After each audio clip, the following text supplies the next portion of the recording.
Yo les amis, j'espère que vous allez bien. On se retrouve pour le débrief de ce match entre le FC Barcelone et le Real Betis. Le Real Betis a réussi à arracher le match nul les amis. Moi qui pensais que le Barça allait venir complètement énervé, complètement motivé après la défaite du Real Madrid cet après-midi face à Valence. Je me suis dit là, ils ont l'occasion de dévancer le Real Madrid de 6 points avant le Classico. Donc je m'attendais à un Barça habituel qui tue l'adversaire dès le début du match. Malheureusement non, le Barça aujourd'hui ils ont montré un beau visage seulement en première mi-temps et en deuxième mi-temps c'était beaucoup plus compliqué. Parce que le Real Betis aussi ils sont pas venus faire les mannequins. Dites-vous que lors des 7 derniers matchs, ils ont gagné 6 matchs et ils ont fait seulement un match nul. Ils sont en forme en ce moment. Depuis l'arrivée de Goat Anthony dans ce club-là, ils sont à leur prime. Et d'ailleurs, je vous mets le classement de la Liga ici. Depuis l'arrivée d'Anthony, dites-vous que le Real Betis, si le championnat avait débuté à l'arrivée d'Anthony au Real Betis, il serait actuellement deuxième. C'est pour vous dire à quel point ce club-là, vraiment, c'est pas des rigolos. La preuve, face au Real Madrid, ils ont gagné 2-1. J'ai comme l'impression que le Real Madrid, on est devenu la marionnette de certains clubs de Liga. Tous les clubs de Liga qui se font tabasser, qui se font foudroyer par le FC Barcelone, ou tous les clubs contre qui le Barça tient tête, face à nous, j'ai comme l'impression que voilà, c'est journée porte ouverte. Ils font ce qu'ils veulent. C'est pas le sujet de cette vidéo, mais on s'est quand même fait tabasser par les 17e de Liga aujourd'hui. Donc dans la composition d'aujourd'hui, Hansi Flick, il a opté pour à peu près la même composition.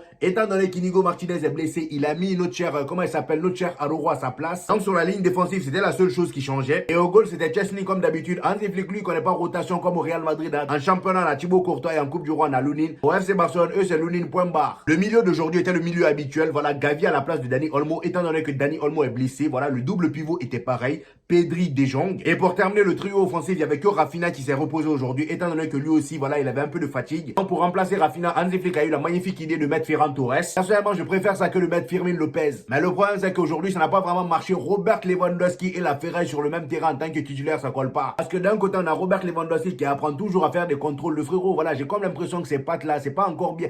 Et pourtant, le gars, il est âgé. Normalement, avec l'âge qu'il a, là, il est censé être à l'aise avec les contrôles. Mais pour l'instant, c'est pas encore ça. Il se cherche. Dans ses appels, c'est la même chose. Le gars, il est tout le temps en train de douter. Carrément, ça fait que Lamine Yamal, pour lui faire une passe en profondeur, il tâtonne. Donc, le fait que lui et Ferran Torres soient titulaires en même temps a fait que Ferran Torres, déjà de 1, c'est quelqu'un, il a l'habitude ces derniers temps de jouer en tant que neuf. Donc, ça fait que pendant tout le match, le gars, il était attiré par le centre. Je sais pas pourquoi. Peut-être que Robert Lewandowski avait un aimant, je sais pas. Pendant tout le match, le gars, il marchait sur le pied de Robert Lewandowski et ça faisait que le côté gauche était complètement libre. Le Goat Anthony s'est amusé. Baldé était le seul à défendre sur lui. C'est pourquoi, d'ailleurs, Baldé a eu beaucoup de mal aujourd'hui dans ce match. Parce que tout simplement, Ferran Torres ne l'aidait pas comme Rafinha le faisait. Mais avant même de parler des individualités, j'ai trouvé que le Barça aujourd'hui, malgré la domination qu'ils avaient, parce que oui les amis, que ce soit la première ou la deuxième mi-temps, le Barça dominait vraiment. J'avais l'impression que c'était une domination stérile, devant ça concrétisait pas, il n'y avait pas tant d'occasions que ça. Dites-vous qu'en 90 minutes, ils ont cadré seulement 5 tirs cadrés en 90 minutes. Et le problème qu'ils ont eu aujourd'hui, c'est qu'il y avait beaucoup de déchets, des joueurs qui d'habitude sont vraiment irréprochables. Pedri, De Jong, Lamine Yamal, en deuxième mi-temps, ils étaient tous à la ramasse. Lamine Yamal, lui, c'était seulement en deuxième mi-temps, mais Pedri et De Jong, c'était dès la première mi-temps, voilà, qu'ils avaient un peu de mal. Et tout ça s'explique par le fait qu'ils ont beaucoup joué ces 10 derniers jours. Ils ont joué quand même 4 matchs lors des 10 derniers jours, c'est beaucoup. Ils ont beau savoir jouer au football, mais c'est pas des robots. Au bout d'un moment, en première mi-temps, ils peuvent montrer bon visage, mais en deuxième mi-temps, ça va bloquer. Et c'est là même, je dis que heureusement pour le FC Barcelone qu'ils ont un style de jeu où ça combine, où ça court pas énormément. Imaginez si c'était mon Real Madrid qui avait joué 4 matchs lors des 10 derniers jours. Ça aurait été la cata, étant donné que nous, on cavale pendant 90 minutes à chaque fois. Des Jude Bellingham, voilà, qui passent leur temps à courir. Ça aurait été compliqué. Et pour vous dire à quel point le Barça avait vraiment du mal, dites-vous que le Real Betis en deuxième mi-temps, ça faisait même pas du pressing, ça pressait pas du tout. À chaque fois qu'ils avaient le ballon, ils essayaient juste de ressortir rapidement en partant sur le côté de, comment ça s'appelle, sur le côté du Goat Anthony. Mais sinon, à part ça, ils étaient pas si dangereux que ça. Et depuis maintenant quelques matchs, je pense même depuis le retour de la trêve internationale, le Barça a tendance, quand Rafinha n'est pas sur le terrain, le Barça a souvent tendance de jouer que sur le côté de Lamine Yamal. Et ça, je l'ai remarqué sur tous les matchs où Rafinha n'était pas titulaire. À chaque fois qu'ils ont le ballon, ça passe sur le côté de Lamine Yamal. Heureusement que lui aussi, il dit jamais non. À chaque fois qu'il a le ballon, il se passe quelque chose. Aujourd'hui, il fallait voir en première mi-temps comment il avait cette facilité d'attirer les joueurs du Real Betis sur lui. Je vous mets même une photo ici où le gars, il était entouré par 5 ou 6 joueurs du Real Betis. À chaque fois qu'il a le ballon, peu importe le nombre de joueurs qui montent sur lui, il trouve toujours un moyen de s'en débarrasser avec une facilité. Et moi, c'est ce que j'ai toujours aimé chez Lamine Yamal. C'est un facilitateur de jeu, comme on le dit toujours. Cependant, malgré tout ça, il y a des Barcelonais quand même qui trouvent le moyen de le critiquer, étant donné que voilà, le gars, il marque pas beaucoup. Les gars, arrêtez. Combien de fois on vous a dit que le football se résume pas seulement aux statistiques? Lamine Yamal, si je dis pas de conneries, depuis le début de la saison, il est impliqué sur 80% des buts du FC Barcelone. Est-ce que vous vous rendez compte? 80%, c'est énorme. Il est toujours le passeur du passeur décisif. Même si c'est pas lui le passeur décisif, les amis, il est quand même impliqué. Et ce genre de joueur-là, les amis, c'est très rare. Et rappelez-vous encore une fois qu'il n'a seulement que 17 ans. Il a encore beaucoup de temps devant lui pour progresser. Carrément, j'ai vu un commentaire qui disait, Lamine Yamal, il va falloir améliorer ta finition. Sinon, dans 2-3 ans, c'est fini, on n'entendra plus parler de toi. Vous voyez ce genre de spécimen-là qui résume le football au stade? Chez nous, là-bas, au Real Madrid, on a un Vinicius qui a marqué seulement 3 buts lors des 10 dernières rencontres. Lui, contrairement à Lamine Yamal, la plupart du temps, il n'est pas pas bon du tout. Il marque pas et dans le jeu, il est pas bon. Estimez-vous heureux d'avoir un Lamine Yamal qui, même quand il marque pas, il est toujours, voilà, celui qui déclenche la plupart de vos occasions. Soyez-en fiers.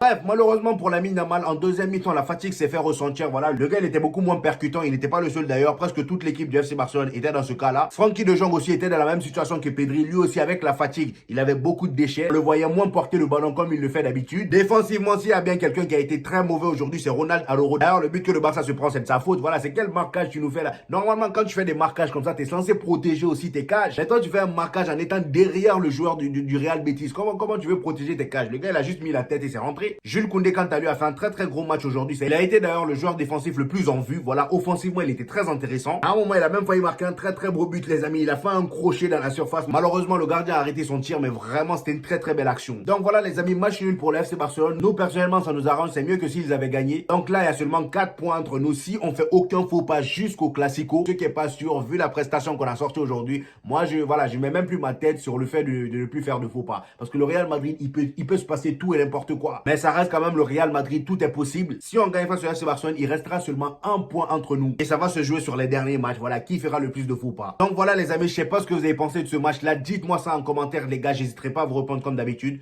N'oubliez pas le petit pouce bleu qui fait toujours plaisir, les gars. Ça aide au référencement. Pour ceux qui viennent de découvrir cette chaîne, ici, on fait des vidéos débriefs des matchs du FC Barcelone et du Real Madrid. Et quand il n'y a pas de match, on fait des vidéos actualités. Donc abonnez-vous pour ne rien rater, les gars. Et on se dit au prochain épisode, les gars. Peace!